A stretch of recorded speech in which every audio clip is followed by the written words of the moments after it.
Assalamualaikum warahmatullahi wabarakatuh. Apa kabar ibu-ibu? Luar biasa sekali ya. Saya doakan semoga ibu-ibu dalam kondisi yang sehat, bersemangat, bahagia, banyak rezeki, dan disayang oleh suami. Oke, luar biasa sekali ibu-ibu. Saya ucapkan terima kasih sebelumnya pada Ibu Ketua RT yang telah memberikan kesempatan dan waktu kepada kami sehingga kami bisa berdiri di depan ibu-ibu semuanya. Ibu-ibu, kami dari Gerakan Masyarakat Peduli Kanker Serviks, ya, apa itu Gerakan Masyarakat Peduli Kanker Serviks? Jadi Gerakan Masyarakat Peduli Kanker Serviks itu adalah sebuah lembaga swadaya masyarakat yang bergerak untuk membantu masyarakat supaya masyarakat ini bisa mengenal apa itu kanker serviks, bisa mencegah, ya, dan akhirnya masyarakat bisa menjadi sehat, terbebas dari kanker serviks. Nah, di sini lembaga kami punya misi dan visi ibu-ibu, ya. Misi visi kita seperti apa yang diungkap oleh beliau, mantan ibu negara kita, Ibu Ani Yudhoyono, ya. Jadi kita selamatkan warga Indonesia dari serangan kanker serviks. Kemudian tujuan kami yaitu memberikan informasi pentingnya menjaga kebersihan dan kesehatan organ reproduksi sehingga masyarakat mampu menjaga kesehatan dirinya dan terhindar dari serangan kanker serviks. Nah, dengan penyuluhan seperti inilah kami melaksanakan misi, visi, dan tujuan kami, ibu-ibu. Ya, oke, ibu-ibu. Nah, sekarang kenapa kok penyuluhan ini penting? Nah, ini ibu-ibu alasannya. Jadi sekarang ini, ya, di Indonesia, ini menurut hasil penelitian ibu-ibu, ya. Jadi menurut Yayasan Kanker Indonesia, saat ini penyakit kanker leher rahim adalah penyebab korban meninggal sedikitnya 200.000 wanita per tahun. Sebuah jumlah yang cukup banyak ibu-ibu, ya. Dan kemudian juga dikatakan oleh Dr. Jamie, spesialis kandungan dalam seminar deteksi dini kanker rahim dan payudara yang dilaksanakan di Palu, ya, pada bulan Maret tahun 2007 kemarin. Nah, ternyata dari 115 juta perempuan Indonesia, ternyata 52 jutanya itu beresiko terkena kanker serviks. Ya, seperti ini, ya. Kenapa wanita beresiko terkena kanker serviks? Oke, ibu-ibu. Yang pertama, banyak wanita kurang mengerti dan kurang memperhatikan kesehatan dan kebersihan organ kewanitaannya. Mereka terjebak di perawatan kecantikan wajah dan kecantikan tubuh, ibu-ibu.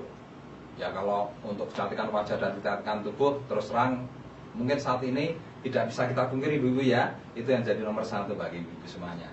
Siapa sih yang nggak mau tampil cantik? Siapa sih yang nggak mau tampil seksi, ibu-ibu?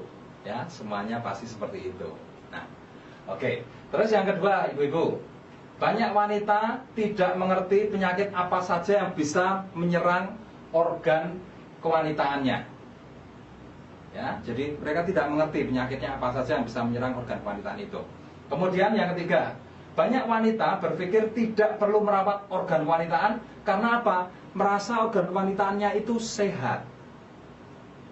Nah, sehingga kalau orang sudah merasa sehat itu, ya nggak perlu periksa, ya nggak perlu pergi ke dokter, nggak perlu konsultasi dan sebagainya. Ya, pokoknya move on aja lah, jalan terus gitu, ya. Oke. Kemudian yang keempat, ibu-ibu, banyak wanita berpikir bahwa biaya merawat organ kewanitaan itu mahal.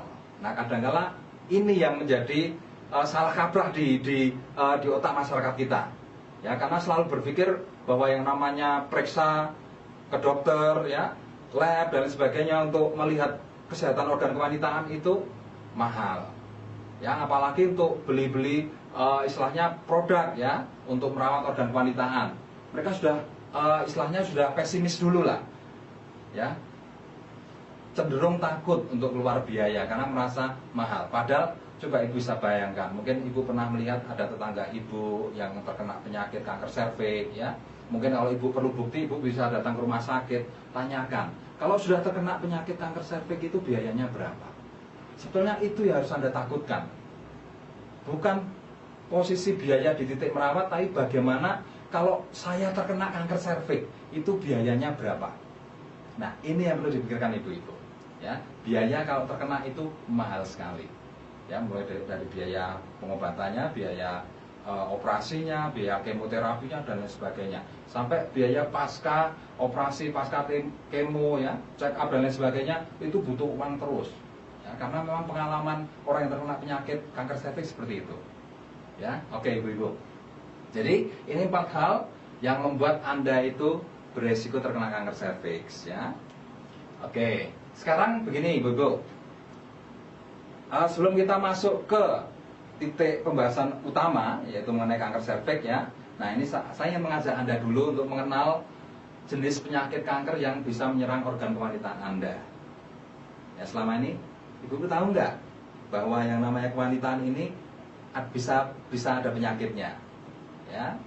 Nah dan saya yakin ibu-ibu tidak tahu penyakit apa saja yang menyerang ke situ. Betul ibu-ibu ya?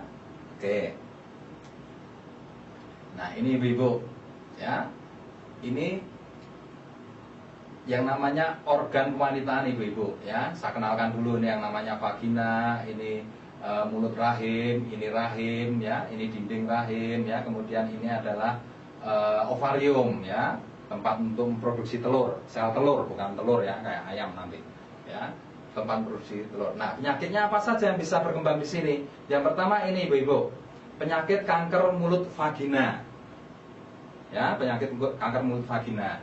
Kemudian yang kedua, penyakit kanker mulut rahim, dia menyerangnya di titik ini, di mulut rahim. Kemudian ada yang namanya mioma rahim atau yang terkenal dengan nama tumor rahim. Itu nyerangnya bisa di sini, bisa di tengah ini ya. Nah, kemudian ada yang namanya kanker rahim, ya, dia menyerang di dalam rahim. Kemudian yang menyerang ovarium itu sering orang bilang ya, atau dikenal oleh masyarakat dengan nama penyakit kista. Ya. Nah, itu yang penyakit-penyakit yang menyerang organ reproduksi Anda. Nah, ini contohnya ibu-ibu. Ya. Ini contoh yang namanya penyakit kanker mulut vagina. Nah, Anda bisa lihat penyakitnya menyerang di titik ujung vagina di sini. Nah, ini.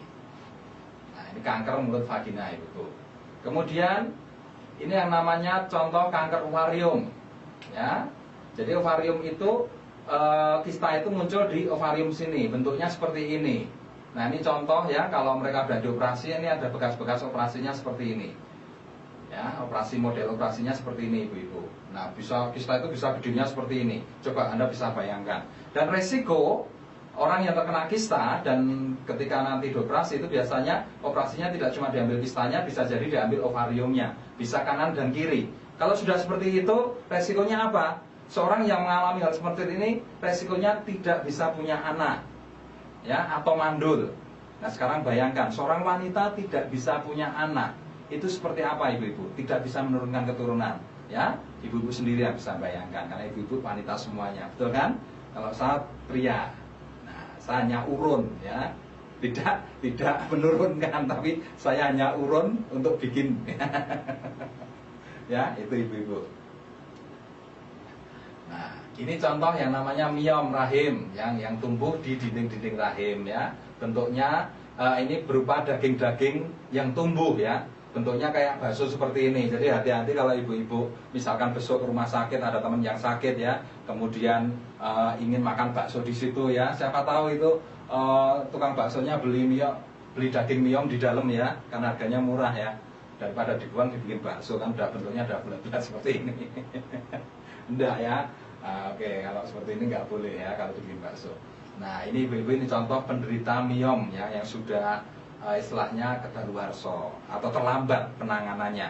Karena apa? Itu tadi, mungkin ketika dia baru merasa kecil, miomnya kecil, dia tidak berani berobat ke rumah sakit. Karena apa? Berpikir biaya tadi. Tapi ketika dia tidak berani berobat ke rumah sakit, nah efeknya apa? Seperti ini ibu-ibu ya, efeknya nanti bisa perutnya gede banget seperti ini ya.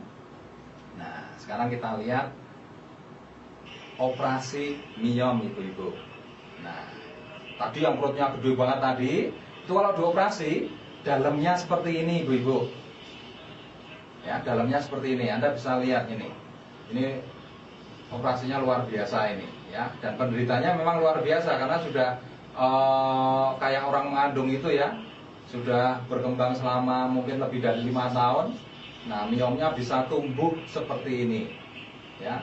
Ini bobotnya ibu-ibu, kalau ibu-ibu mau tahu ya, ini bobotnya, ini kurang lebih sekitar 40 kilo.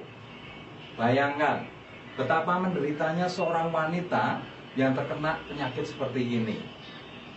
Ya, sudah berat, resikonya, biayanya, dan yang saya belum tentu operasinya itu dijamin untuk berhasil. Jadi ada resiko nyawa ini bisa melayang. Nah, itu resiko dari penyakit seperti ini. Coba Anda lihat, ya, itu daging yang tumbuh di dalam rahim atau dinding rahim dari seorang wanita. Ngeri nggak ibu-ibu? Ngeri ya? Nah, makanya jangan sampai terkena penyakit itu. Ya, makanya inilah salah satu pentingnya penyuluhan ini ibu-ibu. Oke, kita lanjut ibu-ibu. Nah, ini contoh kanker berikutnya yang namanya kanker rahim. Ya, kanker rahim ini menyerang di dalam rahim. Nah, beda dengan miom. Kalau miom tadi bentuknya daging tumbuh, kalau kanker rahim ini berupa pembusukan, terjadi infeksi di dalam rahim dan sifatnya menyebar. Dari rahim nanti bisa menyebar sampai ke usus ya. Hasilnya seperti ini. Ini kalau dari kanker menyebar ke usus. Dan efeknya apa? Para penderita ini sudah tidak bisa apa-apa. Ya, penderitaannya bisa berjalan bertahun-tahun. Coba Anda bisa bayangkan, tidak bisa apa-apa, bertahun-tahun, rasa sakitnya luar biasa, dan biayanya juga luar biasa. Efek di keluarga seperti apa ibu-ibu? Anda bisa bayangkan sendiri kalau Anda terkena penyakit ini. Ya, oke. Berikutnya ibu-ibu. Nah, ini yang akan jadi topik kita nanti ya. Ini adalah penyakit kanker serviks. Kenapa ini jadi topik kita? Karena kanker serviks ini sekarang menjadi pembunuh nomor 1. Tidak cuma di Indonesia, di dunia, ibu-ibu. Pembunuh nomor 1 wanita di dunia. Nah, kanker serviks ini menyerang di titik serviks ya, yang namanya leher rahim. Jadi di sini nyerangnya. Nah, ini adalah gambar kalau ini sudah parah, biasanya ini dipotong serviksnya. Jadi ini serviks yang sudah dipotong itu seperti ini bentuknya. Ya. Nah, ini kalau yang belum parah seperti ini. Nah, ini yang sudah parah ibu-ibu. Ya. Oke. Jadi kita akan masuk ke pembahasan ini ibu-ibu ya, karena program kita dari lembaga kita ini untuk memberikan Anda penyuluhan betapa pentingnya Anda untuk mencegah kanker serviks ini. Ya. Oke. Ibu-ibu, kanker serviks itu disebabkan oleh sebuah virus yang namanya human papillomavirus. Ya, jadi bentuk virusnya seperti ini. Ini ada banyak tipenya. Ya, ada sekitar 125 sampai 145 tipe. Nah, kemudian karakter virusnya seperti apa ibu-ibu? Ini yang perlu ibu-ibu pahami sebetulnya. Jadi ketika seorang wanita itu terkena virus ini, ya, itu tahun pertama, tahun kedua, itu Anda tidak merasakan bahwa Anda itu terkena penyakit ini, ya, terkena sebuah virus yang bisa menyebabkan kanker serviks. Itu Anda tidak terasa sama sekali, tidak ada rasa sakit, ya, tidak ada gejala-gejala yang lain. Maka penyakit ini sering dikatakan sebagai silent killer, pembunuh yang tidak terlihat. Ya, jadi Anda bisa merasakan gejalanya itu setelah menginfeksi selama kurang lebih 10 sampai 20 tahun. Nah, jadi prosesnya seperti ini ibu-ibu. Nah, awalnya dari serviks yang sehat atau leher rahim yang sehat itu bentuknya seperti ini, mulus. Ya. Nah, kemudian ketika terkena virus tadi, nah, terkena HPV, mulai terjadi peradangan ibu-ibu. Nah, ini biasanya stadium 1, itu mulai terjadi peradangan.